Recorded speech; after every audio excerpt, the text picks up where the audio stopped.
아멘, 아멘. 할렐루야. 하나님은 살아계십니다. 살아계신 하나님께서 오늘도 역사할 줄 믿습니다.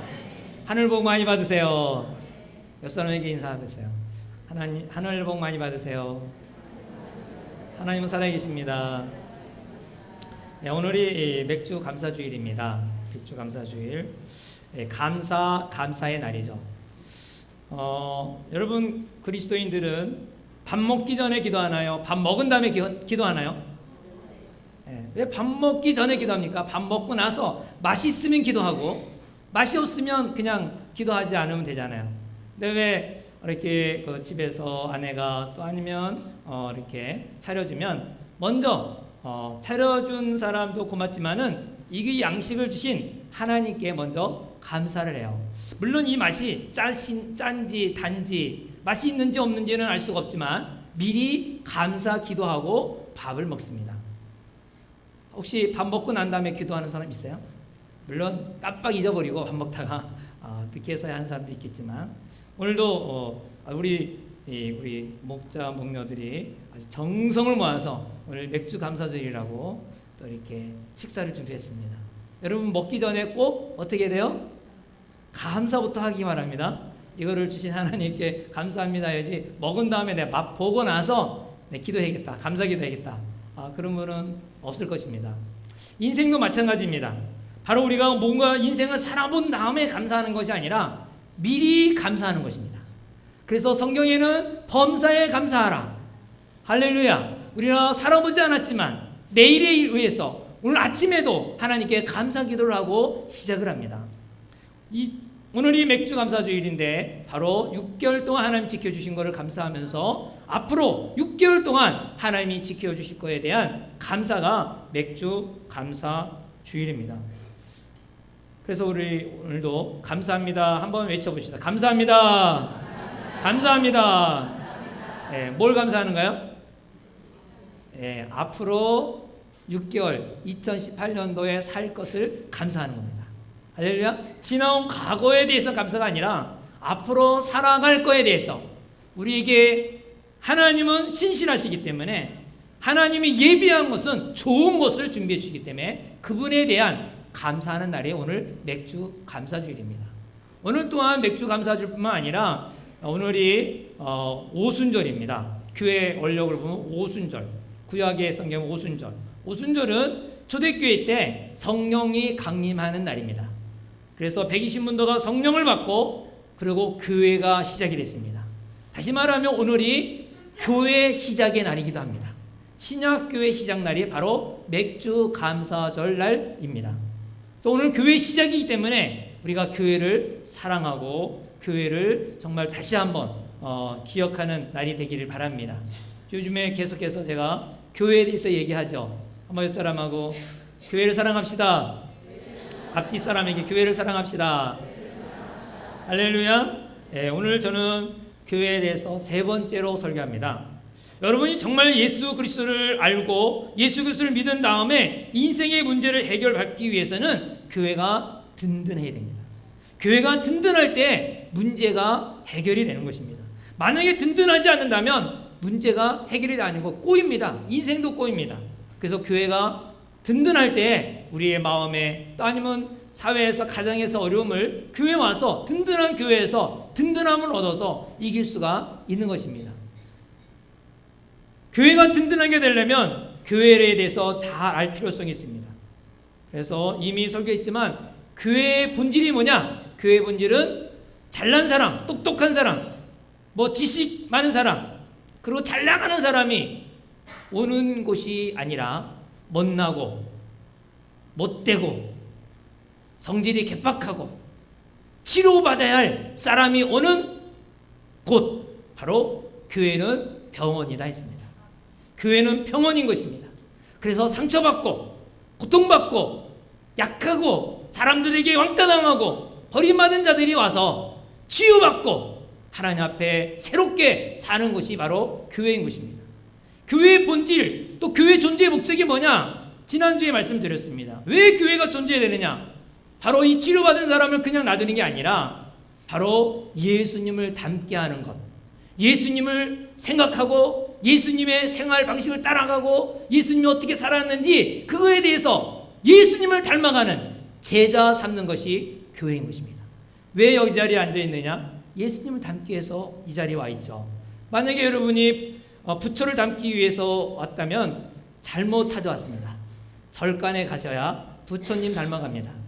여러분 이곳에 앉아 있는 것은 예수님의 제자가 되기 위해서, 예수님을 닮기 위해서 이곳에 온 것입니다. 바로 교회의 존재 목적은 바로 예수님을 닮는 제자 만드는 것입니다. 그래서 오늘은 어떻게 하면 교회에서 예수님을 닮는 제자가로 만들 수 있을까? 그 방법에 대해서 오늘 말씀을 드리고자 합니다. 특별히 교회의 평신도와 교회 목사와 관계를 어떻게 해야 되는지를 말씀을 드리겠습니다. 교회의 문제는 목사가 할 일과 평신도의 할 일이 명확하지 않을 때에 혼돈을 합니다. 그리고 오히려 이것 때문에 문제가 커집니다. 목사가 평신도에 기대하는 게 있고 평신도가 목사에 대해서 기대하는 게 있어요. 근데 그 기대치에 어긋날 때에 실망을 합니다. 아유, 목사님이 저래. 왜? 나름대로 목사에 대한 기대가 있었는데 그 기대에 어긋나기 때문에 실망을 하는 거죠. 또 목사도 마찬가지예요. 우리 성도들에 대해서 기대하고 있어요. 근데 그게 안 움직여. 그렇게 안 돼. 그러면 아주 속으로 끙끙하러 목사가 왜 간암으로 죽습니까? 목사가 간암에 죽는 이유는 담배 피워서 죽는 게 아니에요. 목사가 담배 피겠어요? 속이 썩어갖고 간암에 걸려서 죽어요. 왜? 성도가 그렇게 되길 바라는데 안 되는 거예요. 속이 답답해갖고 간이 굳어가고 결과적으로 간암으로 이 간에 여러 가지 뭐라가 생겨갖고 죽게 되는 거죠. 아무튼 교회의 문제는 목사의 일과 평신도의 할 일이 명확하게 있습니다. 목사의 역할이 무엇이고 평신도의 역할이 무엇인가를 알아야 되고 그를 정확하게 알고 행해야 됩니다. 평신도라고 하면은 좀 생소한 분도 있겠지만 또 평신도는 원래 천주교에서 많이 썼더라고요. 먼저 평신도 이렇게 딱 쳐보니까 평신도 사도직 연합회 뭐 그런 것들이 많이 있어요. 근데 평신도 잘못하면 병신도가 돼요. 그래서 평신도, 병신도 좀 단어가 좀 아름답지가 않아요. 그러나 여러분 이 평신도가 평신도로 되려면 성경 베드로전서 2장 9절을 우리가 알아야 돼요. 베드로전서 2장 9절에 보면 우리 모든 그리스도인은 만인 제사장이 됐어요. 만인 제사장, 왕 같은 제사장. 우리 모두가 제사장이다. 이 말은 옛날에 레위 지파만이 제사장이 아니라 우리 모두 예수 믿는 사람은 제사장이다. 이걸 신약 시대에 적용한다면 모든 사람이 다 목사다 하는 거예요. 모든 사람이 하나님께 예배드리고 경배할 수 있는 목사다. 목사. 근데 이 목사는 이제 두 가지가 있죠. 사례받는 목사가 있고 사례받지 않는 목사. 구분한다면 사례받는 목사, 사례받지 아니하고 사역하는 목사가 바로 평신도가 사례받지 아니하고 목사의 일을 하는 거예요. 일반적으로 그래서 사례받는 사람은 목사님, 또 사례받지 않는 사람은 평신도 이렇게 똑같은 일을 하지만 물론 역할이 다르지만은 다르죠. 자, 목사와 평신도의 사역은 어떻게 다를까요? 우리 에베소서 오늘 읽은 4장 12절을 읽겠습니다. 시작. 이는 성도를 온전케 하여 봉사의 일을 하게 하며 그리스도의 몸을 세우려 하심이라. 아멘. 어떤 군부대가 전쟁을 하려고 할 때에 필요한 것이 있다면 본 그 부대에다가 요청을 합니다. 아, 지금 지휘관이 돌아가셨습니다. 그러면 지휘관을 보내달라고 요청하죠. 아, 지금 운전사가 필요합니다. 그러면 운전사가 필요하다고 보내달라고 그랬죠. 또 아니면 탱크 부대가 이렇게 막 전진해야 되는데 탱크 부대 지휘자가 없습니다. 그러면 탱크 부대 지휘자를 보내달라고 하죠. 그래서 이 전쟁에 나갈 수 있도록 싸울 수 있도록 만듭니다. 마찬가지로 교회도 영적인 전쟁터입니다. 교회도 사명을 이루기 위해서 교회의 사명을 이루기 위해서 하나님께서 사람을 적절하게 바로 보내주십니다. 교회에 앉아있는 것은 그냥 앉아있는 것이 아니라 하나님께서 이 교회에 필요한 어떤 부분을 하게끔 보내주신 것입니다. 사람을 보내주십니까? 11절에 보면은 그가 어떤 사람은 사도로, 어떤 사람은 선지자로, 어떤 사람은 복음 전한 자로, 어떤 사람은 목사와 교사로 삼으셨다 했습니다. 전쟁을 치르기 위하여 부대에 여러 사람이 있어야 되듯이 교회에도 사역을 위하여 필요한 사람을 하나님이 교회에 보내주시는 것입니다. 어떤 사람은 사도로 보냄을 받았습니다. 사도는 12제자를 말하기도 하지만 정말 한 군데 머물지 아니하고 가서 복음을 전하고 교회를 세우는 사람, 하나님의 보냄을 받은 사람, 사도라 그러죠. 그럼 오늘날의 사도는 누굴까요? 물론 목사도 사도이겠지만은 선교사를 아마 할 수 있어요. 선교사는 오지에 가서 복음을 전하고 거기에 교회를 세웁니다. 그래서 선교사는 내가 하고 싶다고 해서 선교사가 되는 게 아니에요. 선교사란, 사도라는 건 부름을 받은 자라 했잖아요. 하나님의 콜링, 하나님의 부르심을 받아야 돼요. 그래서 부르심을 받아서 훈련을 해서 그리고 가서 복음을 전하죠. 하나님의 부르심을 받은, 보냄을 받은 자가 바로 사도입니다. 또 여기에 보면 어떤 사람은 선지자로 보내셨다 그랬어요. 선지자. 선지자는 어떤 사람입니까? 선지자는 예언자라고 그래요. 예언자. 여러분 예언자 그러면은 미아리국에 생각나죠? 전 보는 사람을 예언자라는 겁니다. 절대로 그 얘기가 아닙니다. 하나님을 대변하는 사람을 예언자라 그럽니다. 하나님을 대변하는 사람. 하나님께서 하고 싶은 말을 해야 되는데 하나님 직접 할 수 없잖아요. 그래서 사람을 부르셔서 바로 선지자를 부르셔서 그 하나님이 하시고 싶은 말을 하는 거예요. 모세를 통해서, 에스겔을 통해서, 에레미야를 통해서, 다니엘을 통해서 정말 하나님이 뽑으셔서 그 당시에 말씀을 전하는 거죠. 선지자는 모든 목사님들을 말할 수 있겠지만은 특별한 거예요. 이런 건. 김준원 목사님은 미리 예견을 많이 하시죠. 아주 강력한 메시지래요. 저는 강력하지가 않아요.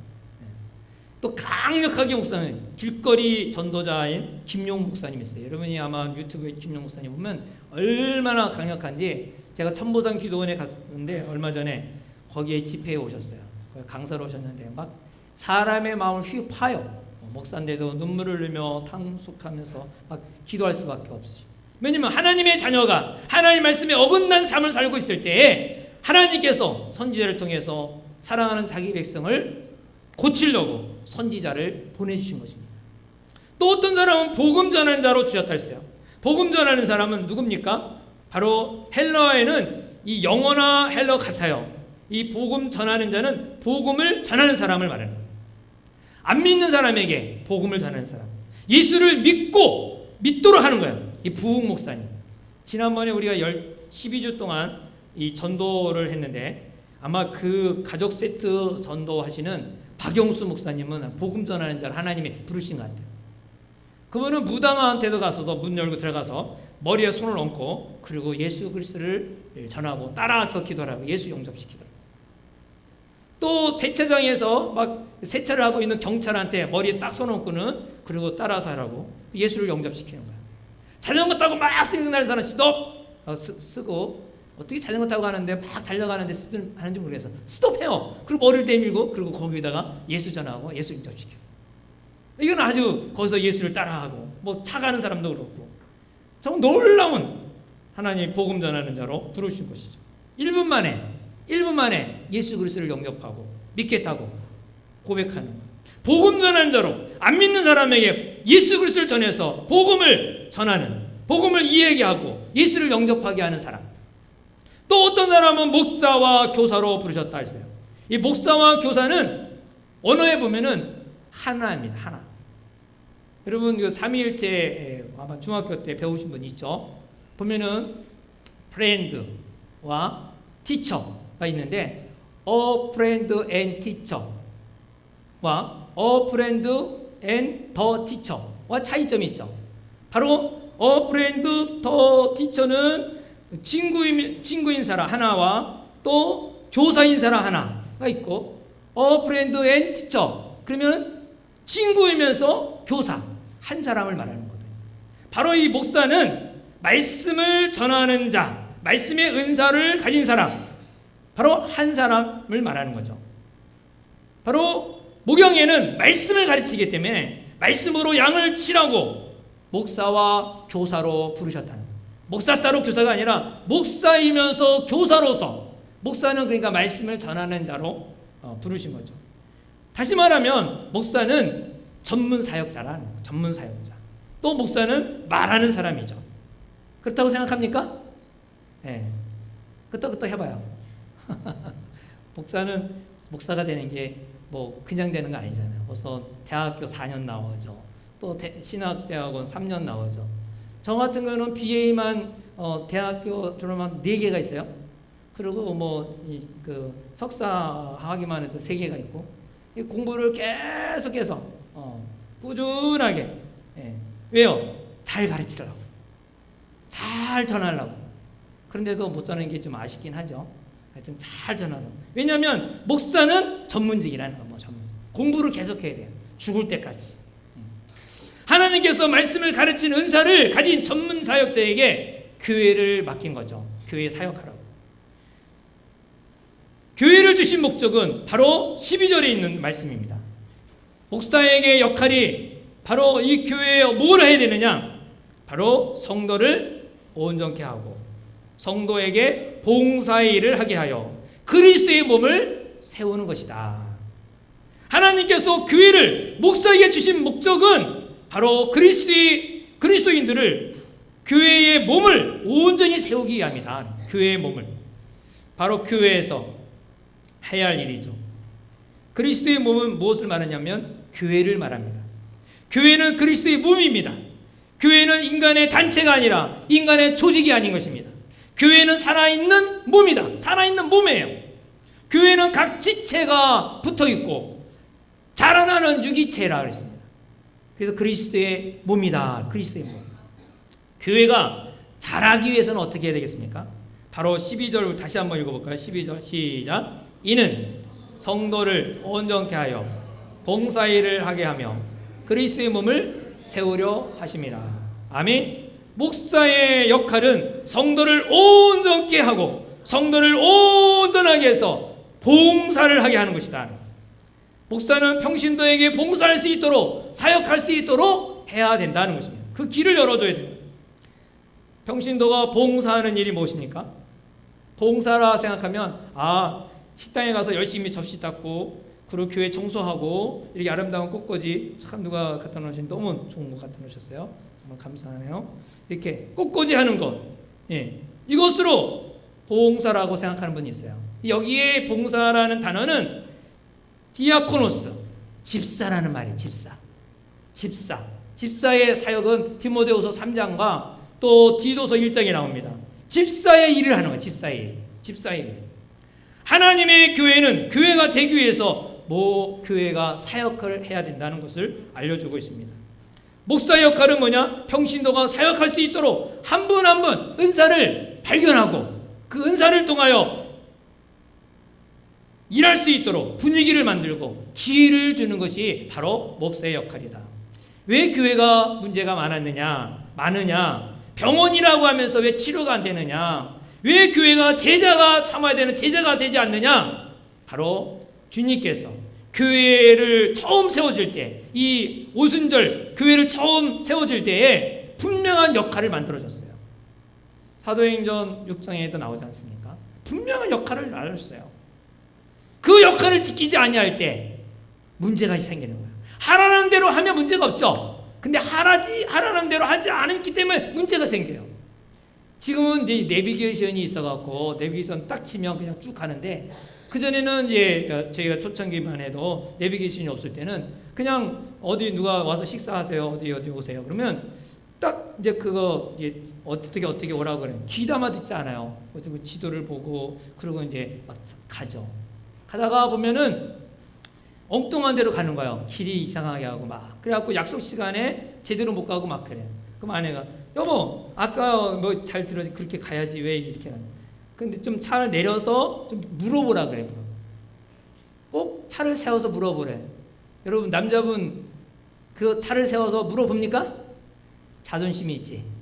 남자의 곤조가 있지. 절대 차 안 세웁니다. 그리고 누구한테 물어보지도 않아요. 그냥 가는 거죠. 생각대로. 그리고 약속 시간에 매우 늦게 가고 그런 경우가 많죠. 하라는 대로 해야 되는데 하라는 대로 안 한 거죠. 주님께서 알려주신 대로 하면은 문제가 없는데 그거를 하지 않음으로 말미암아 제자가 일어나지 않고 치료가 일어나지 않는 거예요. 교회의 문제는 누구 문제냐? 다 목사 책임이에요. 목사가 하라는 일을 하지 않고 목사의 사명을 하지 아니하고 성도를 온전히 하지 아니하고 교회에서 해야 할 일을 하지 않고 오히려 목사가 할 일을 하지 않고 성도가 할 일을 하고 있기 때문에 문제가 많습니다. 성도를 온전히 하는데 해야 되는데 대부분 이 목사님들이 안 해요. 왜 안 하냐? 몰라서도 안 하지만 의도적으로 안 할 수도 있어요. 왜냐하면 평신도가 많이 알면 이런 말 저런 말 스트레스를 줘요. 간섭이 많아. 그래 골치가 아픈 거야. 그래서 우리 선배 목사님들이 성도에게 많이 가르치지 말라. 왜냐하면 머리가 커서 머리가 크면은 문제가 많아진다. 이런 말을 했어요.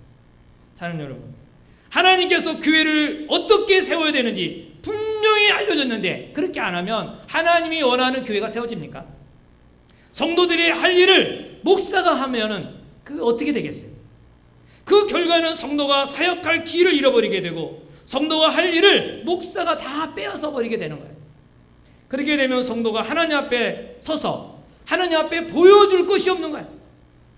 목사가 성도의 일을 다 빼앗기 때문에 성도들은 하나님 앞에서 내가 이렇게 주님께서 보내준 교회에서 사역을 하고 왔습니다라고 보여줘야 되는데 이런 일을 하고 왔다고 해야 되는데 없는 거예요.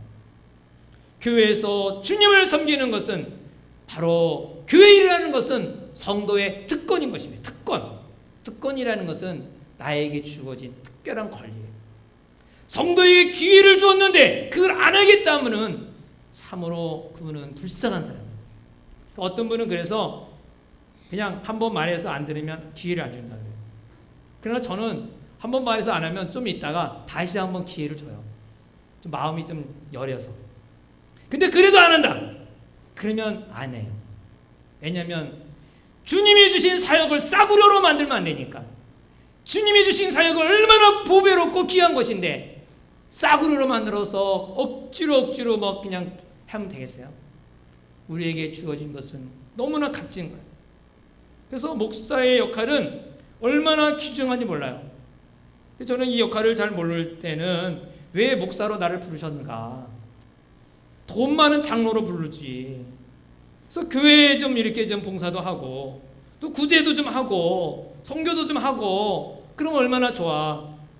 또 생색도 낼 수 있고 그리고 또 좀 존경도 받을 수 있고 그리고 또 아니면 지금 유지로 불러갖고 그래갖고 사람들을 막 데리고 다니면서 교회를 부흥하는데 막 내가 만약에 국회의원 됐다 그러면 국회의원 되면 비서부터 해가지고 쫙 따라올 거 아니에요 교회.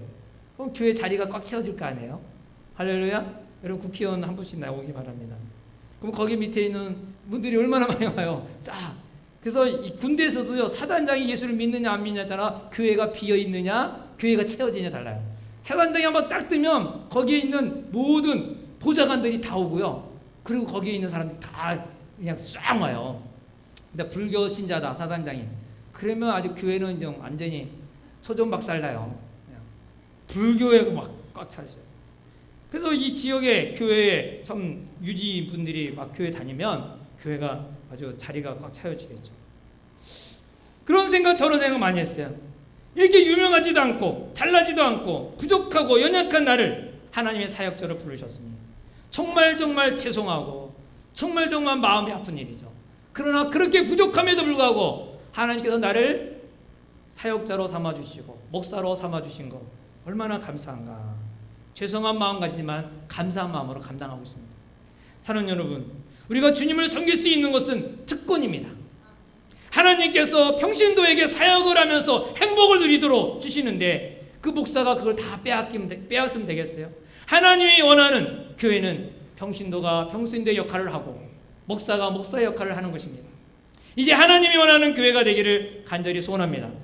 목사는 성도들에게 잘 훈련시켜서 봉사하게 하여 저와 여러분이 하나님 앞에 했을 때 잘했다 칭찬받는 정말 상급을 받는 우리 모두가 되길 바랍니다. 제가 여러분의 목회를 도와주겠다는 것입니다. 여러분의 사역을 도와주겠다는 거예요. 여러분의 사역을 잘 할 수 있도록 열심히 도와주겠습니다. 여러분이 저를 도와주는 것이 아니라 바로 제가 여러분을 사역을 잘 할 수 있도록 도와줘서 하나님 앞에 설 때 칭찬받는 그러한 분이 되기를 원하는 것입니다. 저는 이제 기도하고 말씀 전하고 훈련하는데 전심전력을 다할 것입니다. 하나님 앞에 설 때 박 목사야 잘했다 칭찬을 듣고 싶은 것입니다. 여러분들도 하나님 앞에 설 때 칭찬받는 성도가 되기를 바랍니다. 이런 교회가 되기 위해서 성도 한 분 한 분이 다 사역자가 되어야 하는 것입니다. 오늘 성찬이 있기 때문에 간단히 말씀을 드리면 우리 한번 16절을 보겠습니다. 16절을 다 같이 시작. 그에게서 온 몸이 각 마디를 통하여 도움을 받음으로 연결되고 결합되어 각 지체의 분량대로 역사하여 그 몸을 자라게 하며 사랑 안에서 스스로 세우느니라. 아멘. 이 말씀을 아마 수십 번 읽어도 무슨 얘기인지 잘 모를 거예요. 뭐 해석을 해놨는데 이 번역을 했는데 잘 모르겠어요.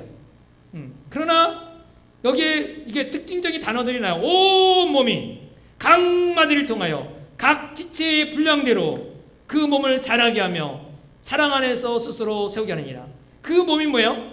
교회라 그랬죠. 교회를 자라게 하는 데 있어서는 온 몸이 각 마디마다 각 지체가 이 온몸, 각 마디, 각 지체. 이 말이 뭡니까? 몸인 교회가 자라기 위해서는 지체 한 사람이 다 같이 all body, every, each 모두가 각각 다 같이 해야 된다는 것을 강조하고 있는 것입니다. 한 사람도 빠짐없이 다 해야 된다.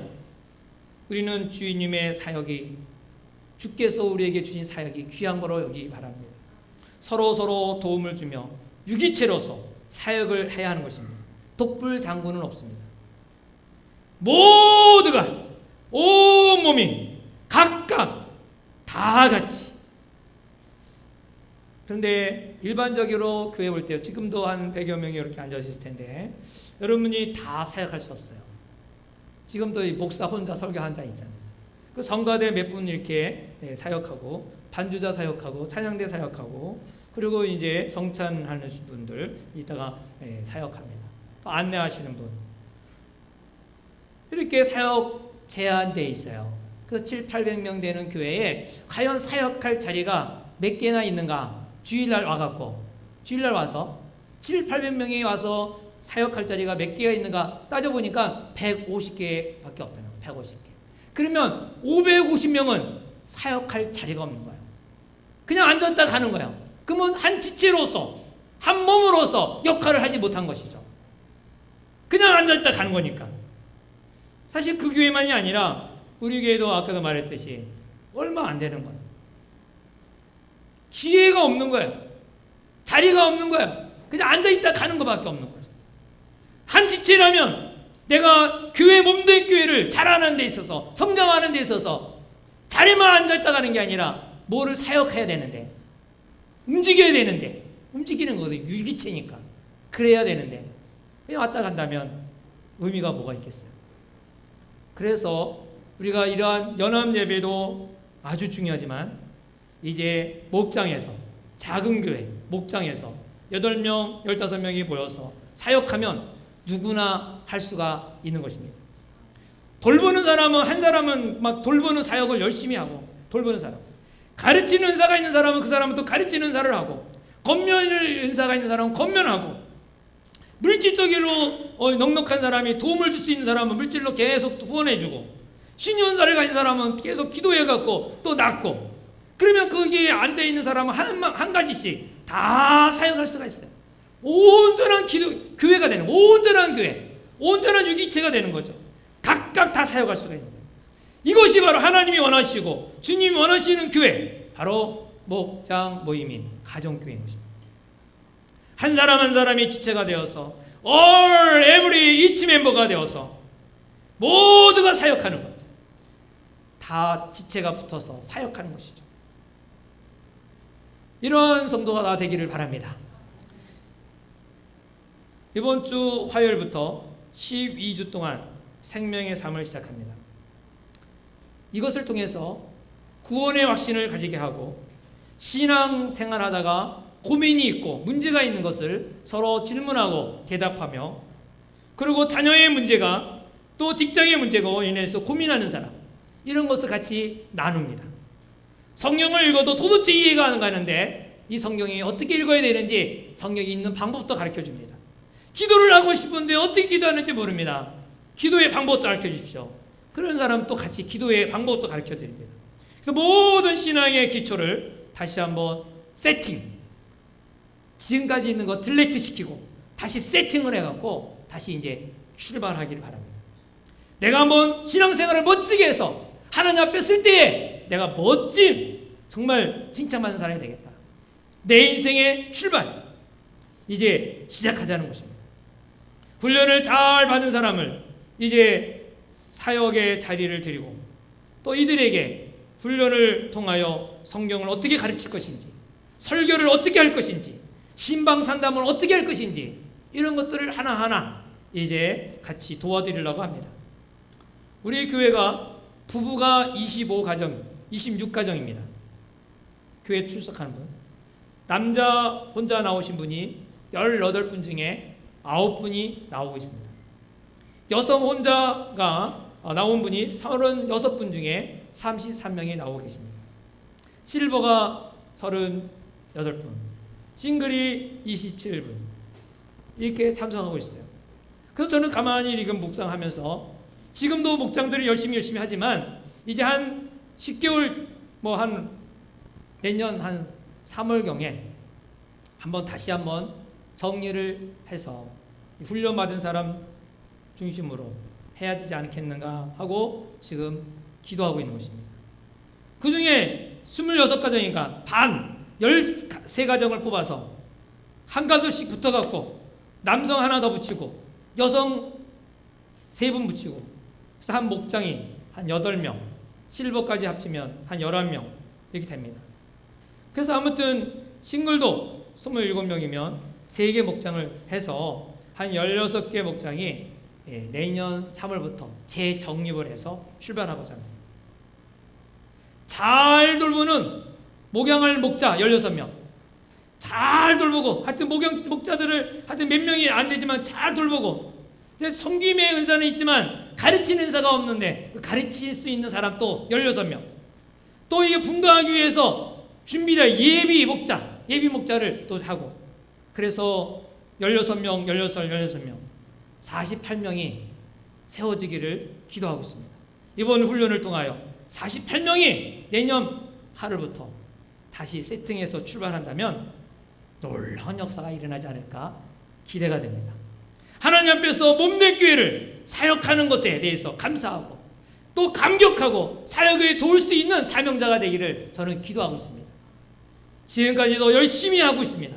그분들이 또 계속해서 잘할 것입니다. 더 업그레이드가 되어서 더 잘할 수 있는 길을, 저는 자리를 마련하고자 하는 것입니다. 잘 될 줄 믿습니다. 제가 10년 전에 우리 교회가 목장이 활발해졌던 때가 있었습니다. 부부 목장. 그때 다니던 아이들이 유치부 때였습니다. 유년부 때의 아이들입니다. 걔네들이 지금 중학생이 되고 고등학생이 됐습니다. 제가 한번 물어봤습니다. 너네들 그 목장 다니던 것을 기억하냐? 예, 그때 엄마 따라서, 아빠 따라서 목장 예배 간 적이 있습니다. 맞아요. 그래서 이번에 수련회도요, 이 목장을 세우기 위해서 중고등부 수련회를 준비하고 있습니다. 애네들이 어릴 때 그 꿈을 실험적으로 해서 애네들 자체도 목장 예배를 드려서 정말 리더십을 키우고, 이 사회에 여러 가지 악의 조건이 많이 있는 가운데 그들을 오히려 점령해서 정말 예수 그리스도로 변화시킬 수 있는 강한 목자로 키우고, 그리고 목장을 통해서 거기에 좋은 예수 믿는 공동체로 만들어서 비전을 가지고, 세계 정복에 비전을 가지고 나가도록 도와주려고 합니다. 그래서 이번에 목장을 세우자라는 주제를 가지고 지금 펠로십 앤 서비스라는 주제를 가지고 준비하고 있는데요. 아무튼 아이들이 기대가 있습니다. 아이들이 뭐 공부를 잘하든 못하든 간에 하나님께 쓰임 받다면 우주적으로 사회에서도 쓰임 받고 자신감 있게 살아요. 일반 교회에서는 직분자들의 자녀들이 교회를 안 다니는 경우가 많아요. 그런데 제가 놀라운 것은 그 목자의 자녀들은 거의 다가 다시 목자를 하고 있더라고요. 목자의 자녀들이 목자를 하고 있는 거예요. 그러니까 리더십이 있다는 거예요. 다른 사람들을 이끌고 잘 인도해서 정말 친구들의 교육관계도 잘 좋아하고, 그러니까 탈선하지 않는 거예요. 제일 부모들이 중고등부 때 어려움이 뭐예요? 애들이 탈선할까 봐 걱정이 있고, 또 애들 공부가 좀 학교라도 잘 다녔으면 좋겠고, 늘 그게 많이 애들이 나쁜 애들과 어울리지 않기를 바라고, 늘 그게 불안하는데요. 이런 모임이 생기면 아이들이 총공동체가 확실히 생겨서 오히려 아주 자신감 있게 살아갈 수 있거든요. 그래서 그런지 목자의 자녀들이 거의 다 목자로서 중고등부 때도 그렇고 청년 때도 그래서 목자와 목자끼리 또 결혼하더라고요. 얼마나 아름다운지 참 그 결혼식장에 참여하면서 제가 감격한 적이 있습니다. 청소년들이 목장할 수 있도록 여러분들이 또 기도도 많이 해주기 바랍니다. 할렐루야. 목장을 통하여 탈선하지 않고 주님의 사랑을 교제하며 섬기는, 또 사회성이 발달하는 하나님의 나라를 가치관을 두는 그러한 자녀가 되도록 기도해 주기 바랍니다. 사랑하는 여러분, 모두가 다 목자가 될 수 있습니다. 옛사람에게 당신도 목자가 될 수 있습니다. 시작. 당신도 목자가 될 수 있습니다. 아멘. 이 이미숙 그 목자님이 있는데, 그럼 남편은 거의 교회 잘 안 다녀요. 근데 이분은 목자로서 목장을 3개를 해요. 3개. 그분이 VIP를 핸드폰에다가 계속 관리하고 만나는 분들이 230명인가 260명이에요. 그 애들을 계속 만나서 그 이제 목장을 계속해서 키워가는 거예요. 여자 혼자 그렇게 한다는 게 쉽지 않은 일인데, 얼마나 그 목장 모일 때마다 밥 먹여야 되니까 또 돈이 없어갖고 하나님께 막 그냥 돈도 없이 마트에 가갖고 장 보러 가갖고, 하나님 나 오늘 목장 예배인데 좀 대접하고 싶은데 어떡합니까? 그때 누가 딱 나타나갖고 돈을 옆에서 다 찔러준대요. 그래갖고 그걸로 또 목장을 했대. 기적이죠, 기적. 그런 일을 한두 번이 아니라고 그래요. 하여튼 섬겨야 되니까 일단은 간대요. 아무것도 없어도 하면은 하나님께서 그런 일들이 있어갖고 참 목장하는 재미가 얼마나 솔솔한지, 그래서 목장을 계속해서 잘하고 있다고 그래요. 하나님께서 우리에게 맡겨진 사역입니다. 이것을 발견하고 주님을 열심히 섬기다가 하나님 앞에 설 때 저는 이렇게 사역하고 왔습니다. 나는 이런 목양을 하고 왔습니다. 보고할 수 있는 여러분이 되기를 주 이름으로 축원합니다. 우리 다 같이 기도하겠습니다.